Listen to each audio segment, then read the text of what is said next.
Pagbati po sa ating mga taga-subaybay. Welcome po dito sa Senior Watch PH, ang inyong kaagapay sa mga pinakabagong balita at updates tungkol sa mga programa at serbisyo ng pamahalaan para sa ating mga senior citizens, pensioners, at kanilang pamilya. Matutuwa kayo rito.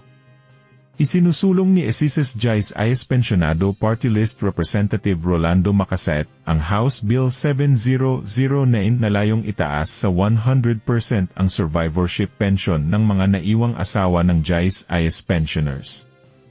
Sa kasalukuyan, 50% lang ng pensyon ang natatanggap ng Jais Ayes beneficiaries, samantalang buo na o 100% ang ibinibigay ng Ezices. Ayon kay Macaset, panahon na para gawing patas ang benepisyo ng mga nasa gobyerno at pribadong sektor.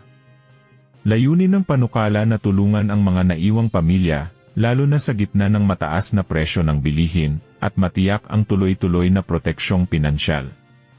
Para kay Macaset, ang panukalang ito ay tungkol sa katarungan, malasakit, at dignidad para sa mga pamilyang naiwan ng mga Jais Ayes pensioners.